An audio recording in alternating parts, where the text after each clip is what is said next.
अस्सलाम वालेकुम स्टूडेंट्स, आज हम डिस्कस करेंगे चैप्टर 7 के रिमेनिंग न्यूमेरिकल्स। अगर आप मेरे चैनल पर नए हैं तो मेरे चैनल को प्लीज़ सब्सक्राइब कीजिए, लाइक कीजिए और शेयर कीजिए विद फ्रेंड्स। तो अब हम चलते हैं 7.6 की तरफ। हमने 7.5 से स्टार्ट लेना है। बहुत ही सिंपल, बहुत आसान न्यूमेरिकल्स हैं, ठीक है। ये रिमेनिंग जो इसके 4 न्यूमेरिकल्स हैं। A simple pendulum is a 50 centimeter long. What will be its frequency of vibration at place where g is 9.8 meter per second square?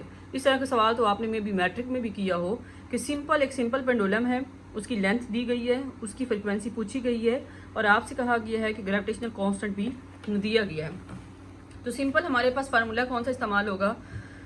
Time period का फार्मूला इस्तेमाल होगा, जो किसके लिए है? सिंपल पेंडुलम के लिए टाइम पीरियड का फार्मूला इस्तेमाल होगा और किसके लिए? वो है सिंपल पेंडुलम के लिए, ठीक है। सिंपल पेंडुलम के लिए ये टॉपिक आपने इस चैप्टर में भी पढ़ा है, ठीक है। For a simple pendulum T किसके बराबर होगा? 2πL/g, ठीक है। तो हमारे पास क्या होगा? इसकी वैल्यूज पुट कर दें। 2π की वैल्यू आपको पता है, खुद से पुट कर सकते हैं 3.14, ठीक है। एल की वैल्यू क्या है? 0.50 सेंटीमीटर। हमें सेंटीमीटर में दिया गया था, हमने इसे क्या करना है? 100 पर डिवाइड कर देना है। तो ये किस में तब्दील हो जाएगा? ये मीटर में तब्दील हो जाएगा, ठीक है। जी की वैल्यू है 9.8। हम क्या करेंगे? सबसे पहले इन दोनों वैल्यूज को डिवाइड कर देंगे, स्क्वायर रूट लेंगे और इसके बाद इनके साथ मल्टीप्लाई कर देंगे। तो उसके बाद जो हमारा आंसर आएगा वो आएगा 1.44 सेकेंड। हमने टाइम पीरियड क्यों फाइंड किया? क्योंकि हमें तो फ्रिक्वेंसी कही थी, तो सिंपल इससे आसानी से फाइंड हो सकता है, ठीक है। आप डायरेक्ट फ्रिक्वेंसी का फार्मूला भी इस्तेमाल कर सकते हैं यहाँ पर, और इस तरह भी कर सकते हैं कि फ्रिक्वेंसी इक्वल है 1/t के। तो हमारे पास क्या होगा? 1.44 को 1 पे डिवाइड कर दें, ठीक है। डिवाइड करने के बाद जो इसका आंसर आएगा 0.69 हर्ट्स आएगा, ठीक है। और इसके अलावा अगर आप चाहें तो आप डायरेक्ट फार्मूला भी इस्तेमाल कर सकते हैं। वो कैसे इस्तेमाल करेंगे वो आपको पता है कि फ्रिक्वेंसी का फार्मूला, ये जो टाइम पीरियड का फार्मूला है, इसको क्या कर देंगे? उलट कर देंगे। तो हमारे पास फ्रिक्वेंसी का फार्मूला आ जाएगा 1/2π और यहाँ पर क्या आ जाएगा? g/l। तो आप चाहें तो बेशक यहाँ पर डायरेक्ट वैल्यू पुट करके भी इसे सॉल्व कर सकते हैं। उसके बाद नेक्स्ट हमारे पास 7.6, ठीक है।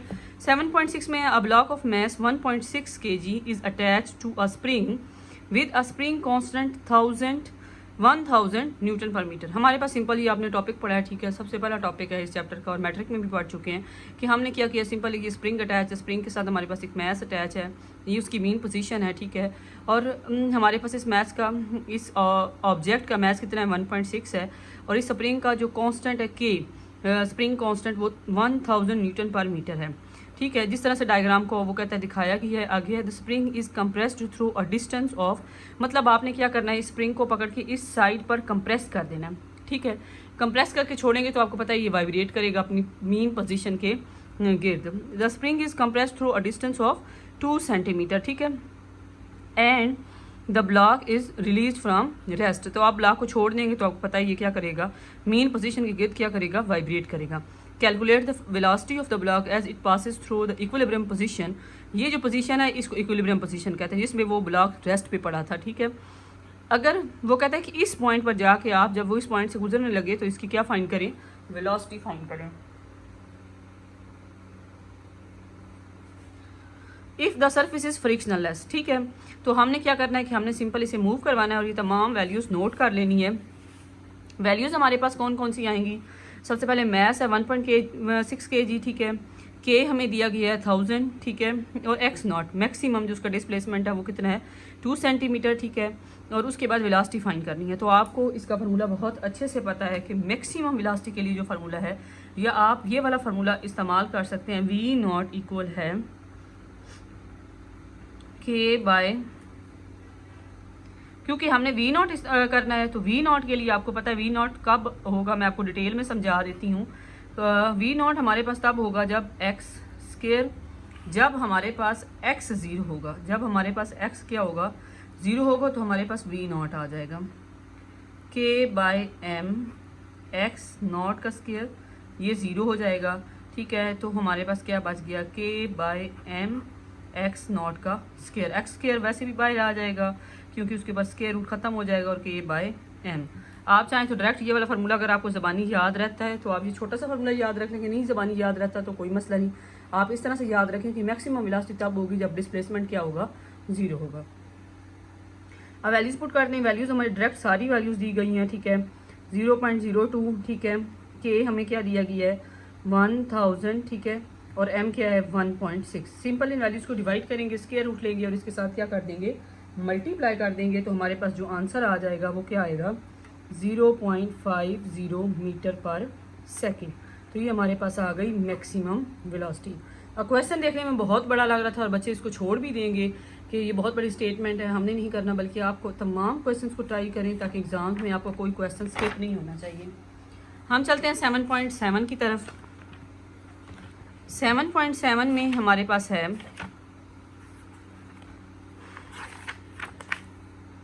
A car of mass 1300 kilogram is constructed using a frame supported by 4 spring. हमारे पास एक गाड़ी है, ठीक है, इस तरह से। तो उसमें क्या है, आपको पता है कि हर उसकी जो व्हील होता है उसके साथ एक स्प्रिंग लगा होता है। तो गाड़ी के हमारे पास कितने टायर होते हैं, 4 होते हैं। तो उसके साथ हमारे पास स्प्रिंग कितने होंगे, 4 स्प्रिंग के जरिए से इस गाड़ी को सपोर्ट किया गया है। तो वो कहता है कि हमारे पास 1300 ग्राम उस गाड़ी के फ्रेम मतलब उसका मैस है, ठीक है। ईच स्प्रिंग है spring constant 20,000 Newton per metre. मतलब एक स्प्रिंग जो है वो कितनी वैल्यू रखता है, 20,000। तो हमें सिर्फ एक स्प्रिंग की वैल्यू बताएगी, तो 4 की हमने खुद निकालनी है। If 2 people riding in the car, अगर 2 बंदे गाड़ी में बैठे हुए हैं तो उनका मैस कितना बनता है, 160 kg, ठीक है। तो find the frequency of the vibration of the car when it is driven over 2 pothole in the road, ठीक है। Assume that the weight is evenly disturbed. वो कहता है कि जब गाड़ी किसी खड्डे में से, ठीक है, उसे जंप में से गुजरती है तो तब आप उसकी क्या फाइंड करें। ज़ाहिर सी बात है, जब वो किसी जंप में से, जैसे आप गाड़ी में खुद ऑब्जर्व करते हैं डेली रूटीन में, तो अगर स्प्रिंग लगे होंगे, शॉक्स अच्छे होते हैं, तो हमारे पास वो गाड़ी क्या करती है, उस पॉइंट पर वाइब्रेट करती है, ठीक है। तो यहाँ पे इस तरह से भी, इस पॉइंट पर भी गाड़ी जब उस जगह से गुजरेगी तो वाइब्रेट करेगी, ठीक है। तो वो फ्रिक्वेंसी हमने क्या करनी है, फाइंड करनी है। Assume that weight is evenly disturbed, मतलब सारा वेट इकट्ठा ही उसका डिस्ट्रीब्यूट होगा, वो जो पर्सन बैठे हुए हैं और जो गाड़ी का टोटल मैस है। तो अब देखें कि हमारे पास हमने क्या करना है कि गाड़ी का मैस जो है उसे हम रिप्रेजेंट करेंगे 1300 किलोग्राम M1 से, M2 160 kg, और टोटल मैस हम कर लेंगे क्योंकि उसने इकट्ठा ही उसको वाइब्रेट करवाना है। तो हमारे पास क्या होगा, 1300 प्लस 160 को इकट्ठा करेंगे तो 1460 kg आ जाएगा। के आप देखिए, के हमें 1 का दिया गया था, तो हमने 4 स्प्रिंग्स के लिए क्या करना है, इसके 4 के साथ मल्टीप्लाई कर देंगे तो ये सारा इकट्ठा आ जाएगा। अब फ्रिक्वेंसी फाइंड करनी है, तो आपको पता है फ्रिक्वेंसी के लिए क्या होगा, ये m है, ठीक है। तो फ्रिक्वेंसी के लिए आप चाहें तो बेशक इसकी डायरेक्ट वैल्यू भी पुट कर सकते हैं, k/m करके, ठीक है। और अगर इस तरह से चाहें कि पहले टाइम पीरियड फाइंड कर लें, 2π और m/k, ठीक है। आपकी मर्जी है, अगर आप इस तरह से नहीं करना चाहते, ठीक है, तो आप फ्रिक्वेंसी का फार्मूला डायरेक्ट अप्लाई कर सकते हैं, जो कि 1/2π है, और इधर क्या आ जाएगा, k/m आ जाएगा, ठीक है। तो हम क्या करेंगे, इसकी वैल्यू पुट कर देंगे, 3.14। के की वैल्यू हमारे पास कितनी है, 80,000, ठीक है, और m की कितनी है, 1460। अब आप इसको क्या करें, इस वैल्यू को डिवाइड करें, स्क्वायर लें, और इसके बाद इस वैल्यू को भी मल्टीप्लाई करके, डिवाइड करके जब आप सॉल्व करेंगे तो इसका आंसर आएगा 1.18 हर्ट्ज़, और ये हमारे पास आ जाएगी फ्रिक्वेंसी। तकरीबन ये इतना सा छोटा सा सवाल है, ठीक है, तो इतना जल्दी हल हो सकता है। आगे हमारे पास 7.8 जो कि इससे भी ज़्यादा इंटरेस्टिंग है और ये ज़्यादातर आता है MCQs वगैरह में भी इस तरह के सवाल आ सकते हैं। इसमें देखें कि हमारे पास क्या है, एक इक्वेशन दी गई है हमें, फाइंड द एम्पलीट्यूड। सबसे पहले तो हमने एम्पलीट्यूड मतलब मैक्सिमम डिस्प्लेसमेंट फाइंड करना है, फ्रिक्वेंसी फाइंड करनी है, टाइम पीरियड फाइंड करना है, vibrating at the end of the spring if the equation for its position as a function of time. तो एक्सिस के इक्वल है 0 पॉइंट, ये हमें एक इक्वेशन दी गई है। What is the displacement of the object after 2 second. आपने ये वाला डिस्प्लेसमेंट भी फाइंड करना है जब टाइम हमारे पास कितना होगा, 2 सेकेंड होगा। तो बहुत इंटरेस्टिंग है और बहुत ज़्यादा आसान भी है। तो सबसे पहले देखें कि हम ओरिजिनल इक्वेशन लिख लेते हैं। इस तरह से हम डाटा नोट कर लेंगे, वो इक्वेशन जो गिवन है, टाइम गिवन है, मैक्सिमम एम्पलीट्यूड फाइंड करना है, डिस्प्लेसमेंट एंड पे फाइंड करना है, ठीक है, फ्रिक्वेंसी फाइंड करनी है और टाइम पीरियड फाइंड करना है।